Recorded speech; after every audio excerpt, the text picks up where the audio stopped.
What's up, everybody? Welcome to the 3VO podcast where we are all on the same team. I'm one of your hosts today, Brendan. And I'm your other host who's filling the jello shots already, Jordan. And if you're new here, we're just two big old nerds that absolutely love to share our love of video games with all of you. So if you too are a lover of video games, then this is the show for you. As always, it's time to check in. Jordan, how are you doing? I feel like you kind of shared a little already. Oh, we're feeling good. We're feeling pretty good right now. Yeah. Just first, let's get a couple of things out of the way. Oh, it's the soapbox moment. Here we go. Yep. Just a couple rapid fire things here, real quick. Okay, all right. If you don't like the new Kenobi show, you're either an idiot or you're fucking racist.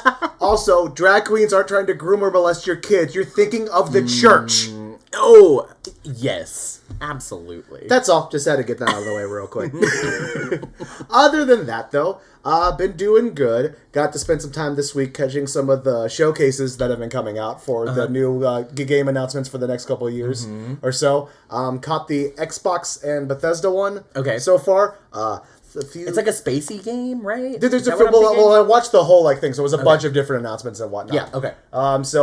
There is basically what is the next big RPG from Bethesda that they always have. Instead of it's not a Fallout or a fucking Skyrim or anything like that. It's now we're going into space and doing stuff out there, which is okay, I can see that being kind of cool. I'm into it. Bethesda does really, really good work. They do.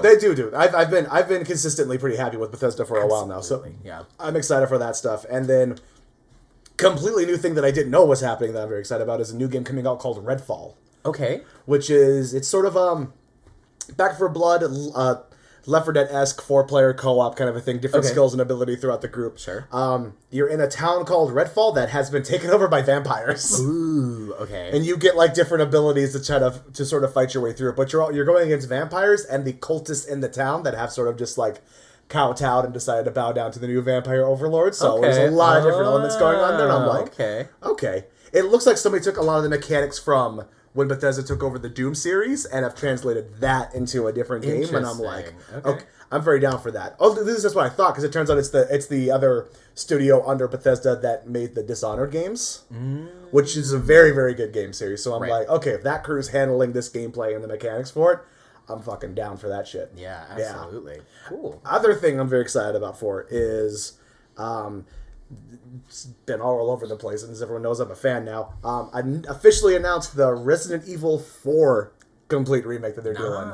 Full remake like they've done with the other mainstay title games and whatnot. Right. Also, something cool coming out that I didn't realize was going to happen is that, and if I remember what they said correctly, and I hope I'm getting this right, is that they're going to be doing a full update for anybody who had Resident Evil Biohazard to update it for new gen, because that was Xbox One stuff. Okay. When Biohazard came out, so they're releasing a free update for everybody to essentially get that game updated to current gen standards and whatnot. So I'm that's cool. And Village is getting a bunch of DLC coming out, which is going to be cool, including third person mode for Resident Evil Village, which I'm very cool. Yeah. Well, the first-person move in Resident Evil is a very new thing from Biohazard and now to Village. It's a pretty new thing. Yeah, first-person is a very new thing. It was either the old tank controls from the original Resident Evil days, or it's been since 4 pretty much. Anything else coming out has been third-person on. Okay. So getting to kind of take a newer game and put it back into a third-person perspective is very exciting to me, and I'm very, very down for that. And all the DLC for it looks really, really cool. So that's mostly what I've been doing, is just looking at what's going to be coming out game-wise. And so much stuff is coming straight to Game Pass. Basically, everything for Bethesda is going straight to Game Pass. It's like Christmas in July. I know. So I'm I'm not going to have to buy Redfall. It's going to be on my Game Pass already. I'm so fucking excited about this. So, it's what I've been up to. Oh, and then still currently getting my heart broken by Calamity from Critical Role right now. So it's started the last episode today, and it's rough. It's rough already. Brutal shit. Gosh, I wish I had time to watch, sit down and watch, Critical Role and Dimension 20 and, all of those fantastic D&D shows. I just don't have time. I know. I do have a long drive, so I could start listening to, podcasts, but I couldn't watch the videos. Which is how I was doing it for a long time, was that I was just alternating to where, I also hit originally hit Critical Role second campaign when I realized I was going to get into it. I hit it like it was a fucking job. I was just like, I will finish this campaign before the new shit comes out. I'm gonna do it. Yeah. So it was like, at work, that was all I watched. If I was walking around, I had it on and whatnot. But I also like just having it on if I'm, like, cleaning my kitchen, cooking and stuff like that. So, you know, after I go home and take my nap. Yeah. And then get up to get ready for just get back on schedule for work and whatnot, I'm going to be doing a bunch of cooking and cleaning in my kitchen, and I'll just be hanging out listening to Critical Role at that point. So that's how I've always done it. Very cool. I wish I could focus and still retain the information while doing other activities. I can't. It's a weird thing. I don't know if it's like, as we always talk about, just like our entire generation needs to go and get diagnosed or not diagnosed with ADD or ADHD. Truly. But I find it easier if I have a task that I'm doing in order to kind of like have focus on it too. Oh, like I'll pick up more stuff if I'm like kind of busy doing other things. Otherwise, I'll get bored and stop listening. Oh, interesting. I kind of feel that, but like in the same way, like if I'm like cleaning the kitchen or something, and I have like Dimension 20 or something that I want to like pay attention to, I can't get all of the information and pay attention to it the way that I want to be if I'm like cleaning the kitchen. But if I'm cleaning the kitchen, then I'm playing music. Absolutely. Yeah. You know, like I gotta have something else going. Yeah. Well, that's a little bit more passive, like listening to. Right. That's what I mean. I need a passive thing, but I've got to have something going. I can even throw on like, you know, a TV show or something, just for background noise. Oh, yeah. Absolutely. Well, I also realized, like, especially with Critical Role, it's like each episode is like at least about 4 hours long. Mm-hmm. So I just kind of went, I'm not going to get all this information. Like, it's just not going to happen. It's just not going to happen. You know what I mean? That's fair. Same with Dimension 20 with a lot of their longer campaigns. I'm like, I'm not going to retain all this shit. That's so fair. On just one time listening through, it's not going to happen. Mm-hmm. Yeah. But yeah, so what about you? What's been going on with Brendan lately? I mean, as far as games that I'm excited for, I'm putting all of my eggs into the new Pokemon game basket. Yeah, saw that announcement too. I'm so excited. It looked really cool. It looked really cool. I mean, I don't know. The Pokemon Company could poop out any Pokemon game and I would play it. I'll play it. But it does look really, really, really good. I'm excited for all the new Pokemon and like the new things that they're doing, and it's gonna be like fully open world, which is really exciting. Which is really for fun. A Pokemon title. Yeah. They have been inching closer and closer and closer to it for like a long time now. Mm-hmm. So it's really cool that we're finally gonna get there where it's like there's no, you know, break between town and wild and where Pokemon can roam and things like that. So like that's really exciting to see. Gonna be really fun, just like getting to sort of just kind of explore the world of Pokemon the way I think that people really have always wanted to. Exactly. Just go out wherever you want to go, just like pretty much just completely, absolutely. Pokemon Legends Arceus was very close. Right.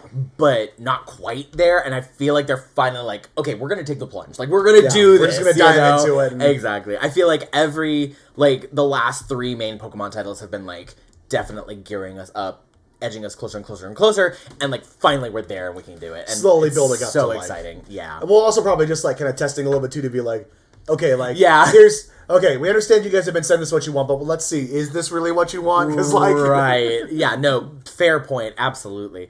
And then other than that, I have been spending a lot of my time driving to rehearsal for Beauty and the Beast, which takes up a lot of my time, but I'm having just the time of my life. It's so great to be back in theater. I know I've talked about it before, but like, it's so great to be back, and the cast is wonderful. Shout out to the Beauty and the Beast fam. Fuckers better be listening.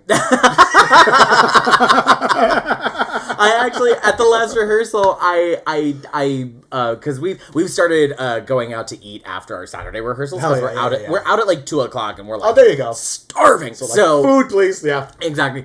So like before we went out, somebody was talking about video games or whatever, and I was like, if you'd like to hear me talk about video games, there's also this podcast that I host, and a few of them were like, oh yeah, okay, yeah, you know, nice. So like, yeah, no, so shout out to y'all. I hope that they enjoy. Yeah. But yeah, I mean, that's been taking up a lot of my time. But it's great to be back doing the dang thing I got my degree in. Well, it took you how long after graduating? You know, 5 years. You know, hey, it is what it is. It is what it is, man. I was still doing theater up until COVID, and then, for sure, yeah. Or maybe even a little bit before COVID, I stopped, but I can't recall. Anyways, but yeah, so that's eating up a lot of my time. Other than that, I've been hanging out with a new group of friends that I've made through doing trivia, my other job. Yeah. And I started up a D&D campaign with them. Which is very cool. So I'm playing in our buddy Connor's. Yep. Soon to be playing in yours once we finish Curse of Strahd. So nervous and excited. No, it's gonna be great. It's gonna be great. Don't even trip. And DMing that campaign, and then my other job, and then Beauty and the Beast, and streaming. And it's just, I'm a very busy boy. I've said this all before. I feel like I always get on here and I'm like, how are you, Brendan? So busy. So fucking busy. Yeah, so busy. But that's the only way I'm happy. Yeah. So. What is your prep like as a DM? Just while we're still hovering a little bit in our intro. Ooh, what do you, like... Thank you. That is such a great question. Thank you. I need to prepare, like, the skeleton of the campaign. I need to know, like, the plot points, the major, like, strokes. But past that, I don't do too much preparation. Oh, okay. Because I find that for me, I do a lot of really good world building, world creating, storytelling when I'm in the moment. Right, I got you. I got you. So I have like a very, I would consider it like loosey-goosey kind of DM style, because I'm like, what's gonna happen tonight? You know? So, but I think it's better that way, because you can really like just be present, like be paying attention to what your players are doing and what they want to do. And I mean, okay, so like first session for this campaign with my new group, I was like, okay, cool, we're gonna like, they're gonna all meet together, they're gonna go do this thing, here are like the plot hooks, the places they can go investigate, whatever, right? And they were like, cool, let's do none of that. Yeah, and I was like, okay. It's always the fucking issue. We're not going to anywhere where you were led, we're going here now. Which is fine, and fun, because it's what the players want to do. I'm very much a DM that's like, it does not matter what I want to do. Right. At all. Yeah. To an extent. Yeah. Of course. There always has to be a level where it's like, okay, guys, like, you gotta follow me a little bit here what I'm trying to get you to go do. Exactly. There's missing some things and going like somewhere else a little bit, but then like eventually you get back on path. And then there's like blatantly trying to ignore what the DM kind of wants you to start doing. And that's a little different. Exactly. Yeah, no, of course. And there's like course correction that you have to do as a DM. It's like, okay, you're going to go over there, but you're going to meet this person that's like, hey, you need to go here now. And then they get back on track. Which is the thing too, is that you could just kind of be like, oh, well, I had this encounter set up over here, but they went that way. That counter's now just over there. Exactly. Just shit like that. Yeah. But it's the kind of thing that, like, I watched it, it was a podcast with Brendan Mulligan talked about. Yeah, with a Dimension 20, talked about how he had a campaign set up where he had, like, this wedding thing at the beginning that was just there to be, like, an introductory to the world kind of thing. Right. But then he gave the bride a one-off line about, like, how she wasn't super psyched for the wedding, and all of a sudden it became a quest to just get this bride away from this whole thing. And it's just like, I mean, as a DM, you look at that and go, that's exciting, and I kind of want to follow this, too. It's so much better. Like, for you, too, you're like, okay, no, I want to see where this goes, too. Absolutely. You know what I mean? Absolutely. Yeah. So that's my thing. Also, I heard a great piece of advice from a DM at one point. I don't remember if I saw it on TikTok. I don't know if it was Brendan Lee Mulligan. I don't know if it was Matt Mercer. So I can't credit them. Gotcha. But it's the most brilliant piece of advice that I've ever heard, and it really opened my eyes to, like, DMing in a style that works for me. They said, it doesn't matter if you created something 48 hours before your session, or if you made it up right there on the spot, you still created it. And I was like, oh my god, it blew my mind. So it fucking totally true. blew my mind. I was like, that is the best advice that I've ever heard for yeah. Absolutely. I love that. That is really good. Along with also adopting good house rules that make your session fun, because that should be the most important thing as a DM, is like, the session's got to be fun, everybody's got to be having a good time, and everybody's got to be seeing what they want to see. Yeah. Is kind of my Which is why I always think that, like, especially with the one that our buddy Connor got me going on, is like, you do your session 0 to kind of figure out, like, where everyone's at, make sure everyone's on the same page, what we're looking for in this game. Yep. Because you could end up with a group, and I do want to have this campaign at some point where I want it to be just, like, brutal, like, fairly realistic kind of shit, where it's like, oh, you got slashed in the chest during the last fight? Keep an eye on that, because it could get infected. You might want to watch that shit. And just like having to like keep track of medicine checks and being very specific about how you go about certain things. But for right now, I do really like the, not free flow, but like the more open, like, all right, like, you're going to take a short rest and that's just going to go away. We're not going to, like, monitor it too More much. video game logic. Yeah. Absolutely. The other thing, too, that I've realized is I finally sat down with a buddy of mine and we talked D&D a little bit, and he talked about his frustration with DMing a little bit, about with his own issues with what I finally found out what the definition was for what's called the Matthew Mercer effects. Oh, yeah. Where it's, and I never knew what this was, so finally asked him, I was like, what the hell is that? He's like, it's where you get into a campaign and everyone expects their DM to be as good as Matthew Mercer. To which I take issues with, because one, the dude's literally been playing the game since he was a fucking kid. So there's few and far people in between who know more about the game than he does.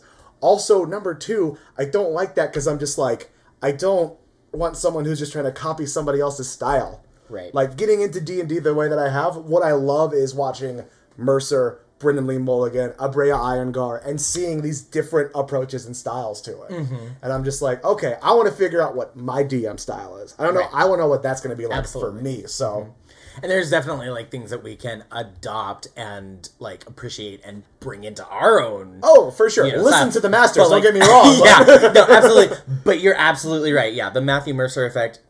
If anybody is coming at you for being, like, a not great DM or not being as good as Matthew Mercer, anybody out there. Yeah. Anybody listening. Yeah. If your players are on you for not being Matthew Mercer as the DM, then you get to be on them for not being Abria and Siobhan and Lou and everybody else from everybody. Like, you need to show up as them as a player. Why don't you roleplay as well as Laura Bailey? What's your fucking Right, problem? exactly. Like, Yeah, throw that exactly. shit back at them. Why aren't you doing the Exactly. kind of shit that they do? Right. Maybe I'd be a Matthew Mercer DM if you were a Travis Willingham player. Right. Exactly. Which, like, of course, don't come at your players like No, that. don't but do like, that. But like, that's the idea. If it's that right? toxic, you all need to find different people to play with. Totally. Just Or maybe don't play D&D or at don't all. play a D&D. Just don't play D&D at all. So I don't think I don't think it cultivates that sort of negative Ew. environment.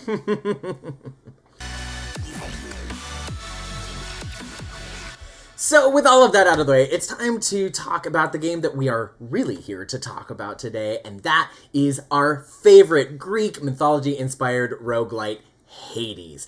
For anybody unfamiliar out there, Hades is a game where you play as Zagreus, the prince of the Underworld and the son of Hades. And Zag wants nothing more than to break out of the grip of his distant father and find all of his relatives and get to know everybody up on Mount Olympus. So to do this, he has to traverse the 4 regions of the Underworld: Tartarus, Asphodel, Elysium, and the Temple of Styx, using these ancient magical weapons and the powers of the gods themselves to fight back the forces of Hades. I absolutely love this game for so many reasons. Yeah. I mean, there is no end of reasons why this game is so fantastic. Of most of the games that we've covered, I feel like this one to me is the most right up Brendan's alley. Do you know what I mean? Like, it's a roguelite. It involves nerdy ass mythology. Yep. It's kind of gay. The animation style is very like is very pretty and very much a style that you would appreciate. Absolutely. So it totally tracks for me why you appreciate and love this game so much. Yeah, no, it's like it was designed for me. See, it feels that way. Yeah. It kind of feels that way. Yeah, absolutely. So you've hit on a lot of the things that we're going to be talking about. First and foremost, it's steeped in Greek mythology. Yes, which is very fun. So much Greek mythology. So many different myths at work getting interwoven into the story of Zagreus. You've got Hades and Persephone. Yes. You've got Orpheus and Eurydice. You've got Achilles and Patroclus. You've got all of the Olympian gods. You've got all of the chthonic gods. You've got a lot of minor deities and a lot of minor mythological figures as well. So you've got like the Erinyes, which is the Furies, Megara, Tisiphone, and Alecto. And you've got King Sisyphus, who's the guy, for anybody who knows, he's the guy that's got to push the boulder up the mountain, and then every time he gets to the top, it rolls back down. Yeah, that's King Sisyphus. And then a lot of the other figures that I've mentioned. And it's so cool to see them in this kind of like new reimagined way as these like figures that exist in a real world. Not just like their mythological selves, which are kind of like, you know, like, oh, this is the story of, you know, Orpheus and Eurydice, whatever. it's cool to see them kind of after the fact, like how they would continue to go about their existence in Hades. It's so cool. Well, it's like when we talked about ages and ages ago when we did our episode about Fable, the Telltale game. We talked about how it's like the fascinating thing about that is seeing the epilogue for these stories that you don't get to you don't normally get the afterwards from. So Fable? We covered Fable? Not Fable. No, not Fable. Oh my god. I was like, what? Fucking The Wolf Among Us. Wolf Among Us. I'm sorry. I think the comic series it's based off is called Fable or something close to that. So that's where I got messed up. Fabletown, I think. Is it called? Fabletown? It's called Fabletown? I know Fabletown is where that's set, but I feel like... Anyway, not important. Doesn't matter. Doesn't matter. For that, of just getting that sort of okay, but then after the happily ever after. Or especially within Greek mythology. Right. Not so much happily ever after for the most part, but it's... Yeah. And it's cool just because you're playing a character who is really sociable and kind of knows everybody and is really chill and everybody's like, oh hey Zag, what's going on? You walk up to King Sisyphus who has to roll this fucking boulder up and he's like, oh hey Zag, how's it going? And it's just cool. So lots and lots and lots of really cool Greek myths all getting intertwined, and also some gods that we don't get to see a lot of in Greek mythology, some of the minor deities like Hypnos, the god of sleep, Thanatos, the god of death. You also get chaos, which is super cool. Fucking chaos, which is cool. Nyx, the goddess of the night. So it's cool to kind of see some of these less known figures be really prominent figures in Hades, because these are all, of course, I'm referencing the chthonic gods, which are not the subject of many a story. Yes. Which is cool for me, too, because it's I know, the baselines for, Greek mythology stuff, because I, grew up watched the Disney Hercules and also watched, Xena and Hercules TV show and shit. I know. There's so much wrong with Hercules. I know there is. The first being that it should be Heracles, because... Oh boy, here we go. Can I have your soapbox? Yeah, here you go. Thank you. All right. To take it. Here's the thing. the ever shifting and changing sizable soapbox. Soapbox. Okay, Hercules is his Roman name. Okay. All of the other characters in Disney's Hercules have their Greek name. Right. So why is his name not Heracles? I mean, if you're talking about deviating from the original mythos, there's a lot more issues within it than that as well. Oh, and we'll get there. So they don't cover what a fuckboy Zeus is at all in the Disney movie. They don't cover that Hera's not his mom. They don't cover that Hera is constantly trying to kill him. Literally trying to murder him all the time. They don't cover any of the labors, although they try to work it into Zero to Hero. They try to weave it. A little bit. No mention of the Augean stables. No mention of Hippolyta's girdle. It's fine. Other things. No mention of him killing his whole first family. Yeah, that's right. Yeah. The thing that I take most issue with, though, it's such a small detail, and most people who don't know mythology won't even catch it. Right. There's a moment. It's at the very beginning of the movie. We're up on Mount Olympus. Hermes flits over to Zeus and says, wow, I haven't seen so much, he says something, I haven't seen so much something in a room since Narcissus discovered himself, and then it pans over to Narcissus looking at himself in a mirror. Narcissus isn't a god! It's fine. It's fine. I'm fine. And if Narcissus is not a guy, you're right. He's not. And if Narcissus had discovered himself, then he should be at the edge of a lake and actually a flower. It's fine. I'm fine. I'm fine. If I could just point to something here very, very quickly here. Do you remember the other Disney animated film, Pocahontas? if Disney isn't going to respect actual history, why do we think they'd have any more respect for mythology? Very true. You're so right. Yeah, no. So don't use... or the happy ending they decided to slap onto the Mulan story, because that's not how Mulan ends. Don't use Disney as your historical research for anything, kids. Fuck no. But anyways, so back to Hades. Yes. Like I was saying, it's really, really cool to see a lot of these different gods and figures that don't figure into many, many, many mythological stories. As certainly not the most familiar ones that we all kind of know. Yeah. It's cool to see some of these other figures factor in so heavily to the story of Hades. And it's so cool to see them all drawn so beautifully. The art style is just absolutely fucking incredible. Absolutely insane. Everything is hand-drawn. Everything is hand-drawn. And it's an isometric game, which I really, really like isometric games. And it's all hand-drawn. I'm just gonna keep saying it's hand-drawn. Like, that should be enough. That's like should be the most important thing. Great. I would say if anything, the aesthetic for this game is worth just checking it out and taking a look at it. It's just like there's just all the details are just like so incredibly well done. Even the user interface and the HUD and everything. Yes. All hand-drawn. Yeah. Absolutely astounding. So, if nothing else, go check out this game for how beautiful it is. Yeah. And it's cool that we get different character designs for each of the different gods and figures and everything, because they'll have like this pose where they're doing this thing and then this pose where they're angry and everything. So like there's a lot of work that went into all of the gods and drawings and everything. We also have really incredible voice acting for everybody. It is one of those things where it's like, normally, especially for video games, right? Where it's like, when the voice acting is something that I know as being like, this is really, really fucking good.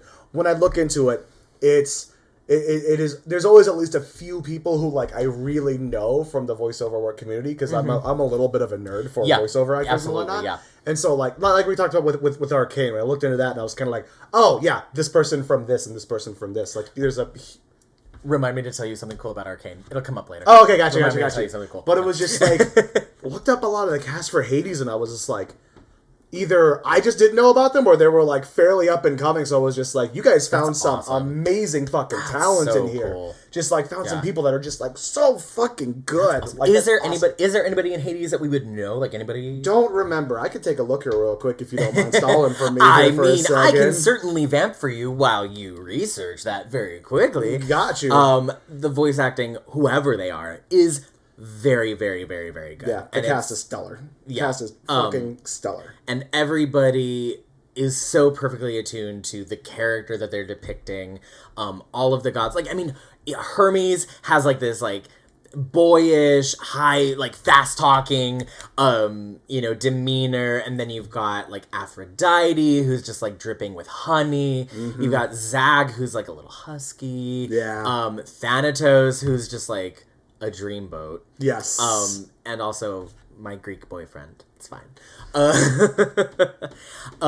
Yeah, no one that I could tell right here really off the bat that springs to mind. Incredible. Is like, I hope they all go far, because they're all incredible. They need to. Absolutely. If anything, this game is a great fucking reel. I wonder if they've worked on previous games for this developer, and could be. Maybe the developer was like, "You're ours now." Yeah. I mean, that would be smart. I would do that. Shoot. For sure. Like, you get that does tend to happen a lot in terms of like, oh, we work well together. Let's keep doing shit together. Yeah, absolutely.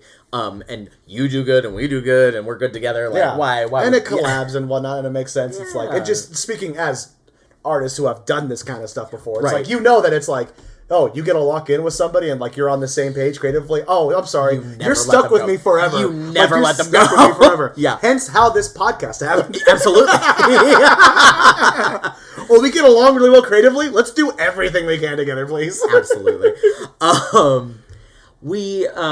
Let's get into the gameplay. Like, we've talked about a lot of like the structure, the design, whatever. But let's talk about the gameplay. I can say I remember you and Garrett talked about this game for a while with me, and just like, not even because like you both know that it's like the roguelite system is not typically my style. It's not really my thing. Like, I'll give it a shot for a little bit. Yeah. And after like a couple weeks, I was like, all right, I'll download it. It's free. I'll go give it a try. Right. By the way, it's on Game Pass, so what fucking excuse do you have? Go try it out. At the very least, give it a shot. Was that I threw it on and the game started, and it's just like, one of those things again was kind of like, you got to get me interested in what your story is within the first like couple minutes, otherwise I'm gonna be out. And the game starts with you dropping in as Zag, and you say something like, "Goodbye, father," and I was just like, who's your dad? At the very least, I just need to find out who your fucking dad is. Then you die for the first time, as is a part of the system in the game, which absolutely. I really appreciate. Right. And then find out my dad is Hades, and I was just like, at the very least, I'm sticking around because this is so juicy. Okay. Yeah. Which you don't normally, at least in my experience, you don't normally get that level of commitment to... I don't want to say the level of commitment, because that's dismissive of some other roguelites that have done very good at like world building and whatnot. I just mean like to a point of which that like, to use the example for the game itself, like dying is a part of the game and they know that, so there is, even if you do keep dying over and over again, which you're going to, Right. there is still a feeling of like moving forward and some level of accomplishment, because every time you die and go back, you get more information of what's been happening, why you're trying to get out, your relationships with everybody, and how that's working into you trying to escape. So it's like, even with that frustration of dying over again, it's still like, ugh, well, at least I get some more information now. Let's go see what's happening over here. Let's go talk to this guy. It's almost rewarding to die. It really is. It really is. Yeah. Because those people, they're not always going to be there. Sometimes they shuffle around and you can only find, or like they don't want to talk to you or like whatever. So it's cool to like die and go back to the bottom and see like, oh, who's going to be there? Can I pet Cerberus this time? Can I talk to Achilles? Like, yeah. You pet Cerberus every time. Every single time you go pet that fucking dog. Never thought... That's another interesting character choice too, by the way. Like, never did I think Cerberus would be cute. Do you know what I mean? Like... I did. Okay, I'm sorry. The three-headed dog that is the guardian of the Underworld. Excuse me for not thinking it was going to be a fucking cute pet relationship. You've been ruined by Harry Potter, haven't you? Very... No, just never thought that was going to be... No, if anything, Harry Potter would make me more because it's, Hagrid. Like... If there's an entity in fiction that's going to teach me to appreciate how cute these giant creatures can be, it would be Hagrid. I suppose you're right. But, I mean, if you make Cerberus in the image of Clifford the Big Red Dog, I mean, it's going to be cute. It's true. It's true. Well, especially when you've got the image when you go talk to it and the little, like, text thing pops up to talk to him, and you got the one head that does look stoic, another head that's looking the other way, and then the ones that's just like tongue out, just like, I'm just so happy to be here. So happy to see you. It's like that meme of the dragons. You know which one? The three dragons, and there's like the two very serious ones, and the one just like, and the one that's just like, yeah, it's that, very that. Yep.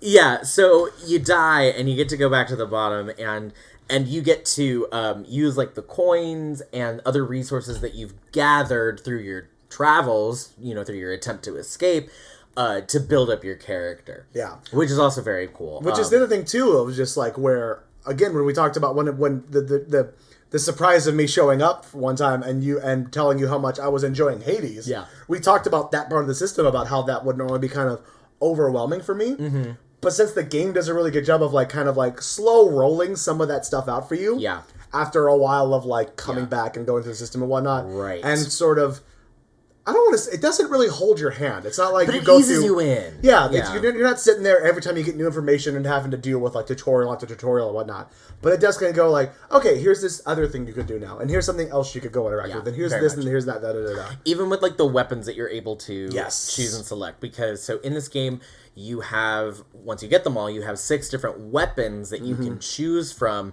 to roll out with on your attempt. There's a spear, which is kind of long range. You can throw it. There's a sword, which is very short melee range. There's the shield, which is very Captain America. Love the shield. Think Captain America, that's what it is. There's like these fists that I don't really... I haven't gotten the fists. Not into fisting?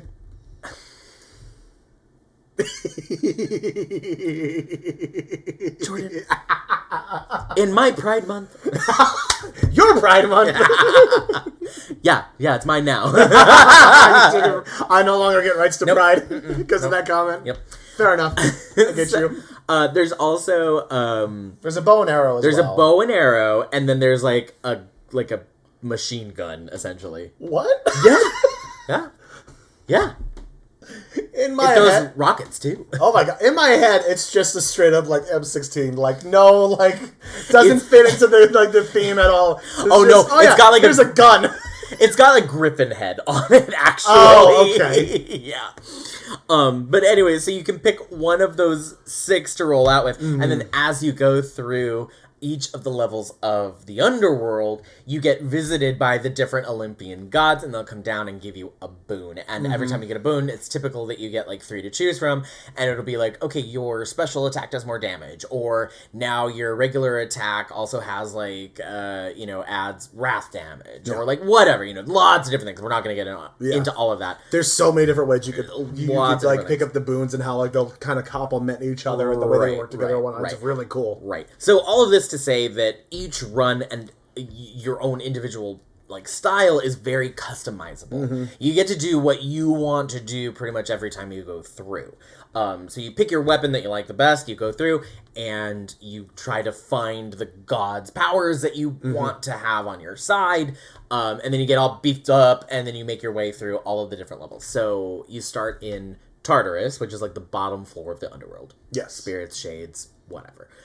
You go to Asphodel, which is the river of fire, and there's lava everywhere. You fight the Bone Hydra, which is awesome. I fucking hate Asphodel so much. I know, Asphodel, I know. Just all of the little areas where you just have to fight between the different little islands that are surrounded by fucking lava. Yes. I'm just like, listen, I spam dash all the time in that game, constantly. So once I get there, that's where I get fucked the most. Because I'm just like, out of combat, dash. Oh, I'm setting on I'm on fire now. Fucking cool. Yeah, Great. exactly. This is what I wanted. Right. Very much. But I do love that you get to fight the undead version of the Lernian Hydra, which is one of the tasks, one of the labors of Hercules. We brought it back. And then you go to Elysium, which Elysium is where all of the heroes of mankind get to spend their eternal slumber. Oh, yeah, so that's where all the heroes are. That's why like Theseus and the Minotaur are the bosses there, and like makes sense. That's why everything has like armor and is like jacked in Elysium. Yeah. Elysium's that's why, bitch. Dude, the difficulty increases so much when you cross over into Elysium. So fucking hard, so high. And then you get to the Temple of Styx, where I think there's also a very big increase in difficulty. But Styx is different because instead of just going room to room to room to room, and it's very linear, it's more of a maze, and you actually have to like find your way. It's not like I won't say maze, but it's like when you get there, it's like you instead of like 2 doors max that you can pick through, it's like you pick from these 5. Oh, okay. Well, and then you advance through the rooms, right? So like 5 doors or 5 options, whatever. Yeah. You pick one. And what you're looking for is this, like, sack of meat or something to give to Cerberus so he'll get out of the way. So Gotcha. But you might go down one of the options and you get to the end and it's like, oh, you didn't find it here, so you got to go back to the beginning and, like, go pick a different path. Jesus. Yeah, it's very annoying. Which is, even on the base level, like, that to me is where the game can also be very frustrating because you'll be sitting there and you're just kind of like, okay, down to, like, 25 health. Let's go in this room real quick so I can, like, beef up a little bit more before I end up in a boss fight. Into a room. Oh, hi, Meg.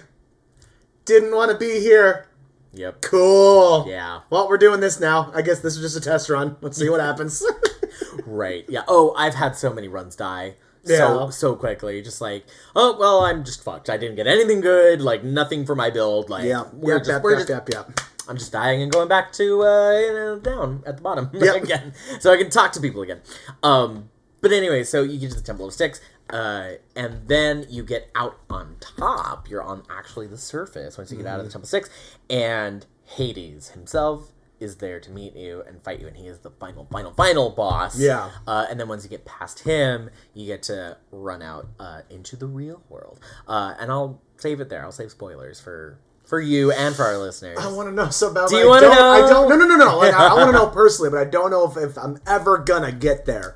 Just to be honest with like the way that game is, I think I love it. It's a great game. Yeah. I do think it's a little bit out of my personal depth. Gotcha. Well, if you want to hear spoilers ahead. Let's not. No? Okay, never mind. Spoilers rescinded. Because maybe I'll get lucky. And I'll get to report on a future episode. It's like, I actually fucking did it! Nice. Well, let us know if it happens. Oh, definitely. We'll definitely update everybody. Yeah, absolutely. Yeah. Anything else that you want to cover about Hades itself? About the game itself. I mean, like, for me, the cool end for it, honestly, is that it's like, because it seems like the enjoyable part for you is kind of getting to go into, is like, seeing some of the lesser known parts of the mythos sort of get put into the mix and get brought up, and seeing how that energy kind of bounces off of each other. Whereas for me, I'm going through the game and I know some of the baseline stuff. Like I know like Zeus, Hades. I know a little bit for like Dionysus and stuff like that. Yeah. So there's some of like the more common stuff that I've gotten to learn about over the years and whatnot. But then there's little things like, like you brought up like someone like Hypnos. I was like, did they make this fucker up for the game? No, that's a real thing. Oh shit. Okay, so like everything is like fairly accurate in terms of like the original mythology and whatnot. So I'm like, for me, it's cool to go into it and kind of learn a little bit as well about like where some of that shit comes from. Yeah, because like I said, the baseline. I know Zeus. I only know Orpheus and Zeus. I got lost. I only know the story of Orpheus and Eurydice because we have a friend who did choreo that is based off of that story, which is why I know about it. And that's pretty much it for me. For sure. So it's like the whole Greek mythology thing somehow missed me as a kid growing up. Like I never really, it was just never the thing that I got into. Well, I'm glad that you're kind of getting to visit it now. It's been cool. And also, like, getting a roguelike game like this, like we talked about, is also something I'm normally into, is exciting for me, too, because I'm like, I normally don't play these games. So finding one that actually, like, kind of works for me, that I really, really like, is cool. Because even when we did cover Dead Cells, which was another one that I did enjoy, I was like, this is cool. I'm never going to touch this again. I passed the talking about the episode. Understandable. I will be playing Hades more. Nice. I will definitely, like, we're giving it a break right now, because we got a little mad at it. Okay, yeah. We got a little, understandable. got a little almost through the controller mad, but happens to the best of us. It does happen. So we're taking a break and focusing on Wonderland right now, but we'll definitely be coming back to it. So just like, if that says anything to it, for me personally, as someone who doesn't normally like this style of games, the fact that I want to keep playing it should say something about how just well crafted of a game and just interesting it is too. It's the Jordan seal of approval. Even I like it. Fantastic. But just again, like, to give, we talked about it a little bit, but just to give some more credit to the writing as well, like the storytelling and the interactions between characters, which again lends back into just how good the actors are for this thing. It's all, I find myself just like sitting there during dialogue scenes, just like listening. I'm like, oh, what's happening? What's going to happen next? Like, it's a little, it does great at like revealing little bits of information to kind of keep it going. Like, wait, what? Like all the little interactions between Zag and Nyx about talking about kind of like, we can't let them know just yet why we really want to break out and get them out of the abyss. So I'm just kind of like, so what the fuck is happening there? What's the real motive, guys? Like, so on that level, at the very least, this keeps me interested enough to want to play as well. I'm primarily in it. Like, the gameplay is great, but I'm primarily in it because I'm just like, I want to know more about what's happening, you know? Yeah. Very cool. Well, I want to take a moment just to talk about the developer of this game. Because I had never heard of them before, but they have 3 previous titles that are also wildly successful. Yeah. And received tons of critical acclaim. And I'm like, I've never heard of these. Like, why are you keeping this from me? You know? Now, Hades. Yes. Really blew the socks off of everybody when it was brand new. It's only a couple years old now. It came out in 2020. Yeah. Won a ton of awards in the award seasons in 2021. Yeah. And is still fantastic and so very, very hyped up. Which is part of why I eventually pick it up. Was like, you and Garrett talked about it for sure, but then there was other like areas of like gaming and stuff that I listened to and follow on that they were going like, Hades is a really fucking good game, and I was like, oh, okay, if everyone's talking about how good this shit is, I need to at least give it a shot. Right. So let me tell you a little bit about them. So the developer for this game is Supergiant Games. They were formed in 2009, and like I said, they have 3 previous titles. They're called Bastion, Transistor, and Pyre. I don't know too much about them. I know a couple of them are isometric, top-down kind of games. But I will play the shit out of all of them. I will find them. I had heard of Bastion before. Oh, okay. I'd heard the name before. I don't know anything else about it though. So Hades in its time won this like staggering amount of awards. Let me go through them. Let's do it. 9 from the 2021 Global Industry Game Awards for 2D animation, 2D character design, UI art, user interface art, voice acting, systems design, user interface, user experience, dialogue, narrative design, and representation. Yep. So all of the things that we said are great about this game literally won the awards for. Like, literally, from the Global Industry Game Awards, the GDIs. So, like, highly prestigious. It also won Game of the Year at the 2021 Game Developers Choice Awards. Yep. As well as awards for Best Audio and Best Design. Yeah. Incredible. It's also the only video game that has ever won a Hugo Award. That is really interesting to Are me. you familiar with Hugo Awards? I know a little bit because I've got a couple comics and just like books in general that have like Hugo Award winner. Yes, absolutely. Da. So it's a much smaller committee. It's not Yes. like super like widely like publicized or like anything like that. But it's still very, very prestigious. The Hugo Awards are specifically awards for works in fantasy and science fiction for the previous year, right? Yeah. So it won in 2021. They had a one-off category for video game, best video game. Yeah. And it won. It was up against games like Final Fantasy VII Remake and Spiritfarer. Ooh. Which I like crushes my heart because I'm like, no, Spiritfarer. But I get it. But I totally get it. Yeah, For absolutely. sure. It's the first and only game to have ever won a Hugo Award. Just incredible. And they don't have the category this year, so it's still going to be the only one. It's true. So, That's a good point. so put that in your pipe and smoke it. I don't know where that came from. To say like anyone was arguing with you right now. So Supergiant, we don't know what they're working on right now, but it's been a couple years since Hades, so like they're probably cooking something up. Or taking a break. Because working on something like Hades has to be a massive undertaking for everything. Just being like, oh, it's still doing well? We're going to take a nap collectively and just vibe out for a little bit as a gaming company, guys. Keep playing that game. We'll get back to you. We'll get back to you. A lot of people are like, Hades 2, please, but like nothing has been like said, and I mean, for me, like looking at their previous titles, it doesn't look like they enjoy doing sequels necessarily, because each of the previous ones are standalone. I don't think that Hades needs a sequel personally. I kind of like want to see something different. For sure, you know? but it is like one for me the most that would lend the most to like having Like it could, the ability to do a sequel, because there's even with what they covered, I'm sure there's still plenty of more stuff within Greek mythology that you could cover and go into and whatnot. No, I completely agree.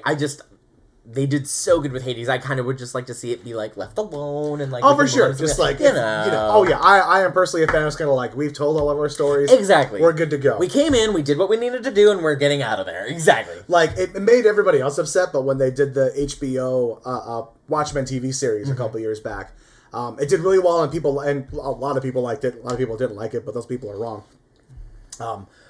Not for purely artistic opinion ideals. It's just like they didn't get what the fuck the show was doing. But anyway, point being, back on track.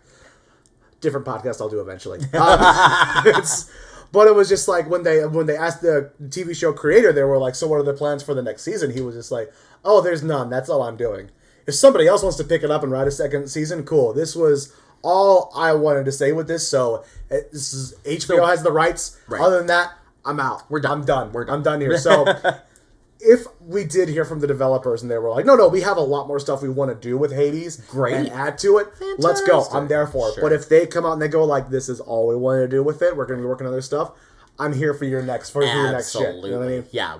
So tell us what the next thing is. Yeah. And that's what I was getting at. Like, whatever they do, I think we can expect really, really great things from the Supergiant team in the future. Absolutely. Yay, indie developers. Love it. Oh, the cool thing I wanted to say. Yes. Regarding the Hugo Awards, actually. Yeah. The last episode of Arcane, episode 9, The Creature You Made, is up for a Hugo Award this year. Really? Yes, for best short form narrative or something like that. Yeah. That's exciting. Isn't that great? That is really, really cool. I'd love to see it. Yeah. Makes sense. Love it. And as well it should be. Yeah.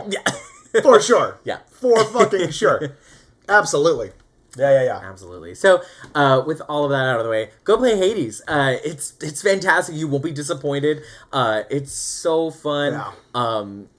I don't think there's a very steep learning curve. You know, you just get out there. I figured it out, guys. Like, come on. Yeah. Let's be real here. It's free on Game Pass. Go download it and have an excellent time. This is another one of those ones for me, just like on a personal level, where it's like, it's another recommendation of like a Spiritfarer or a Superliminal, where it's just kind of like these things that like, and I know that especially with Hades, it has done well and there's been a lot of buzz about it, but like, especially since it is an indie developer title and whatnot, it's still important to me like to push this like, no, this is a really, really cool, fun, interesting game that you're not going to see something like this in the AAA world. Nope.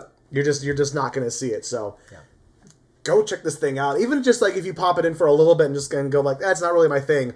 But I think no matter what, you will come away appreciating the art, the acting, the storytelling. Like there's going to be something you will get out of it that like you will be able to appreciate. So yeah, 3VO seal of approval. Ding. Thank you guys so much for listening to our episode about Hades. But we want to know, what did you like about Hades? Or have you given it a shot yet? If you do play it, let us know how your experience goes. Also, if you have any ideas for future discussions you want to see on the podcast, you can send us an email at 3VOpodcastteam@gmail.com. Give us your ideas. You can also find us on basically all the social medias. We're on Facebook, Twitter, Instagram. We're on TikTok. It's all at 3VO Podcast. So please make sure to like, comment, subscribe, follow, all the good shit you got to do. It really makes a difference. And we will see you guys next time. Bye.